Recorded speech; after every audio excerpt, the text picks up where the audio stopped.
on est dedans. Donc, quel est le but principal?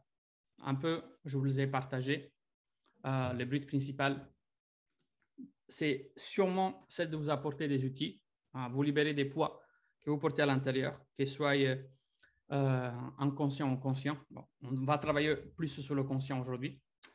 Alors, vu que les thèmes d'aujourd'hui, c'est d'affronter les pensées, OK, et les expériences limitantes, c'est sur ces deux arguments-là que nous allons voir les deux exercices, OK? Donc, les pensées. Donc, selon vous, d'une manière simple, quelles sont les pensées? C'est quoi les pensées? C'est quoi une pensée? Les pensées ne sont que des simples mots. Ouais, voilà. C'est des mots, OK? C'est un ensemble de mots, OK? Mais alors, quels sont les mots? C'est quoi les mots? Des représentations que l'on a. L'imagination. Donc, de base, OK, les pensées sont un ensemble de mots et ces mots-là sont des sons neutres. On va y revenir sur cette partie de neutralité.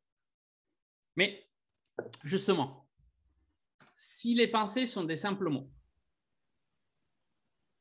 et des simples sons neutres, alors qui nous fait autant souffrir? Qu'est-ce qui nous fait autant souffrir derrière ça? On va voir ça. Ben, c'est les serpents. Vous le savez? Non, ce n'est pas les serpents. Mais je vais en fait vous porter je vais vous guider à travers plutôt cette histoire. Donc, imaginez que je pense que peut-être Stéphanie, tu as déjà vécu cette représentation. Mais pour les autres, imaginez cette situation. Vous partez en voyage et vous allez en Amazonie, car vous aimez bien la nature et tout ça.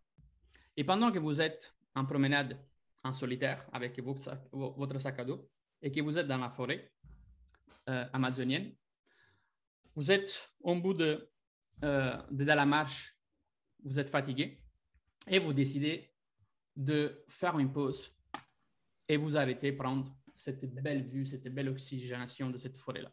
Et vous mettez assis. Et là, en fait, pendant que vous êtes assis, dos contre un arbre, sac à dos sur le côté, et que vous êtes là en train de vous ressourcer, de profiter de ce moment, un serpent venimeux descend de l'arbre sans que vous vous rendez compte. Ils sont super silencieux. Et paf, vous mord ici. Et là, vous commencez à trembler, vous sentez mal et vous décédez. Donc, qu'est-ce que selon vous, comment vous êtes décédé, selon vous? Si on prend cette histoire, qui vous tue? Le venin, poison. Le venin, le poison. Le poison, donc le venin. OK. Juste pour qu'on puisse être...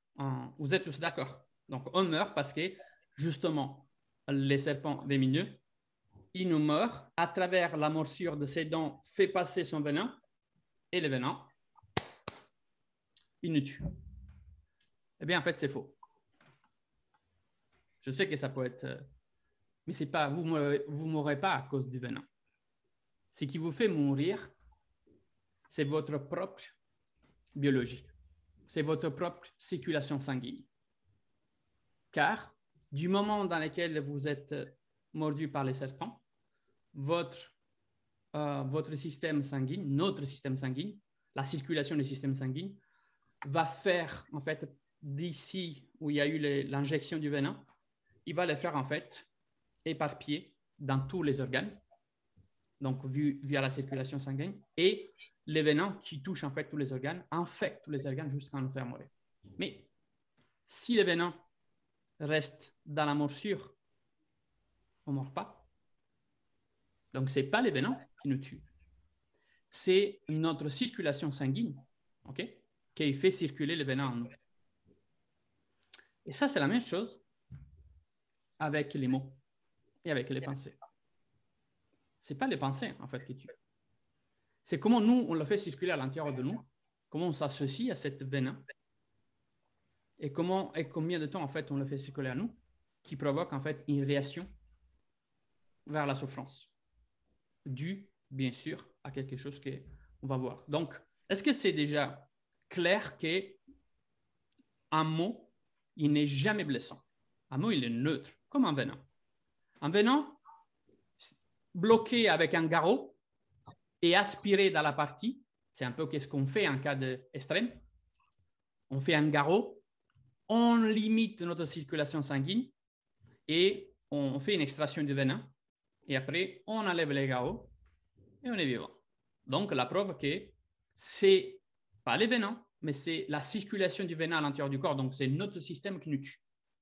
Et là, c'est pareil. Sous les pensées, ce n'est pas les mots que quelqu'un nous dit, mais comment nous, on le laisse circuler à l'intérieur de nous. Donc, comme vous pouvez le voir, pour les pensées, ne sont pas les mots qui nous font du mal ou du bien.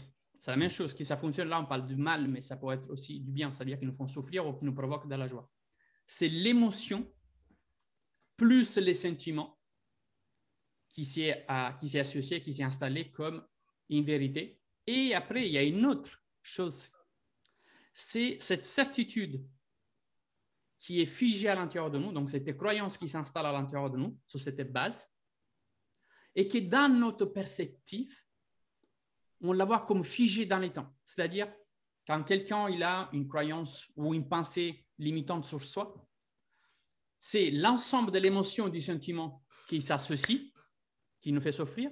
Et cette troisième chose, que c'est la perception que cette croyance-là est figée, c'est-à-dire c'est comme ça.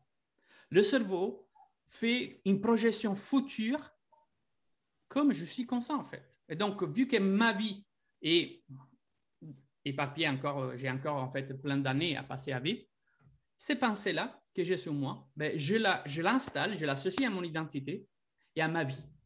Et donc, je commence, en fait, à avoir aussi, dans l'espace-temps, une croyance figée jusqu'au système nerveux. Parce qu'il y a une pensée qui est en plus une pensée habitudinelle, comme une croyance, il s'installe jusqu'à notre système nerveux. Donc, et si on passe à l'expérience, là on a vu un peu, la première partie c'est comprendre que des pensées ne sont qu'un ensemble de mots, qui ne sont qu'un ensemble de sons neutres. On a compris que ne sont pas les mots à nous blesser, mais qu'est-ce que nous on associe à ces mots-là en termes de sentiments et en termes d'émotions, et sur quelle base de croyance cette pensée, ça s'installe jusqu'au système nerveux avec cette perception de figé dans les temps. Mais voyons alors l'expérience, parce que là, on a vu les pensées. Okay? Alors, voyons l'expérience. J'ai mis entre parenthèses limitantes. Selon vous, qu'est-ce que c'est alors une expérience? OK. Donc, l'expérience est un événement, donc situation, qui s'est produit dans le passé, qui s'est associé à une partie émotionnelle du moment, donc dans lequel il s'est vécu l'expérience, qui s'est attaché en fait à un sentiment généré et qui au fil du temps, dans certaines situations, il peut être associé à une blessure. Ça peut être physique, d'âme, peu importe. Donc l'expérience, c'est ces trois choses-là. L'expérience, c'est un événement qui s'est produit dans le passé, donc pas encore dans le futur, car sinon ça ne s'appelle pas expérience. Donc un vécu du passé dans lequel nous avons associé une partie émotionnelle dans ce moment présent et qui dans les temps, vu qu'on parle de passé et qu'on l'analyse après, parce qu'il n'est jamais présent, il y a toujours une partie du passé qui génère, parce que même si c'est passé il y a 5 minutes, c'est du passé. Okay? Donc c'est quelque chose qu'on vit dans les passés, dans lesquels on associe une émotion et dans lesquels on crée un sentiment. Et sur cette base-là, parfois, on peut avoir aussi des expériences avec des blessures. Quand on tombe d'un vélo, on se casse en fait un bras. c'est aussi une blessure. Mais ce n'est pas dit, ce n'est pas une condition qui doit se figer systématiquement en expérience. Okay? Dans certains cas, peut être aussi une blessure physique. Donc, comme vous pouvez voir aussi, donc, sous la base de l'événement, donc si on enlève en fait plutôt la partie de la blessure physiologique, je parle en termes de je me suis cassé un bras, une jambe, des choses comme ça, donc, pas traumatique de cette partie-là. Donc, si on part sur cette partie-là, on retrouve la même matrice, l'association émotionnelle et les sentiments générés. Quelle est la différence entre une émotion et un sentiment? Juste pour pouvoir continuer, sinon, effectivement, on peut créer confusion. L'émotion. Oui. Allez-y, allez-y. L'émotion, ça vient de movere, être en mouvement. C'est une énergie en mouvement. Elle est rapide, elle est puissante, elle est inconsciente. Un sentiment, ça vient du cerveau sentimental. Un ressenti qui vient du mental, ça va rester beaucoup plus longtemps. OK, donc essentiellement, selon toi, quelle est la différence entre une émotion et un sentiment? Moi, Un sentiment. Ah bah vas-y, vas-y. Non, vas-y, je t'en prie. Non, mais vas-y, j'ai fini. Non, vas-y, Lionel, juste pour comprendre quelle est oui. ta... Pour moi, le sentiment, c'est quelque chose qui va être resté dans le cerveau, qui va avoir une image beaucoup plus longue. Un ressenti, c'est quelque chose qui reste dans le cerveau. Une émotion, elle se traverse, elle se vit, c'est une alerte ponctuelle. Voilà la différence que je fais entre les deux. Et qui génère les sentiments? Je vous donne en fait une vision un peu plus simpliste, mais qui porte en soi toutes les vérités que vous avez exprimées. Okay? Il faut penser, en fait, j'utilise la métaphore de l'essence, okay? pour comprendre. Donc, partons de la base qu'un sentiment, c'est une émotion. C'est une évolution émotionnelle. Okay? Donc, tout simplement. Mais pour comprendre bien ce processus-là, il faut imaginer l'émotion, les sentiments, c'est quelque chose comme l'essence que vous mettez dans votre voiture. Okay? L'essence que vous mettez dans la voiture le carburant. Le carburant. Okay? Le carburant que vous mettez dans votre voiture, il est fait de quoi? Qu'est-ce qui vous permet d'aller à la pompe essence et mettre en fait votre essence dans... Prenons l'exemple d'une voiture à essence, sans le diesel, mais c'est juste pour mettre un contexte plus clair. Donc, quel est selon vous, qu'est-ce qui vous permet de mettre l'essence aujourd'hui dans votre voiture? C'est le pétrole. OK? L'origine principale, c'est le pétrole. Donc, le pétrole, cette matière brute, après, il subit des transformations dans les temps, des produits d'affinage, des choses comme ça. Et il devient, en fait, à son état, on peut dire, plus purifié pour nous permettre de l'utiliser comme énergie dans notre voiture. Donc, l'émotion, c'est le pétrole. Et les sentiments, c'est l'essence. Donc, les sentiments n'est qu'un process d'affinage de l'émotion de base. Ça, c'est la différence qui passe entre... L'émotion, c'est quelque chose de court terme, qui a une explosion à court terme, et dans l'instantané, en fait, se manifeste, et aussi rapidement, ça s'enlève. Ce qui reste dans les temps, je fais un exemple. Selon vous, l'amour, c'est quoi? Une émotion ou un sentiment? C'est une émotion pour moi. Sentiment. Un sentiment pour moi. Sentiment aussi pour moi. Pour moi, c'est une émotion. OK. L'amour, c'est un sentiment, ce n'est pas une émotion. Pourquoi? Parce Ouais, que l'amour, c'est quelque chose qui est dur dans les temps, reste figé dans les temps. L'amour pour soi, pour la vie, l'amour est un sentiment, car n'est qu'en fait une évolution d'émotions de base comme process d'initiation à la transformation. Après, que l'amour soit une vibration, que l'amour soit une expansion, une fréquence, ça on est tous d'accord, mais n'est pas une émotion parce que l'émotion, c'est quelque chose qui doit passer en même temps. Ça ne reste pas figé dans la vie. C'est-à-dire qu'une fois que le processus de transformation du pétrole a transformé cette matière brute en matière, on peut dire primaire, plus raffinée, reste comme ça tout le temps. On pourra l'utiliser tout le temps, mais dans sa forme.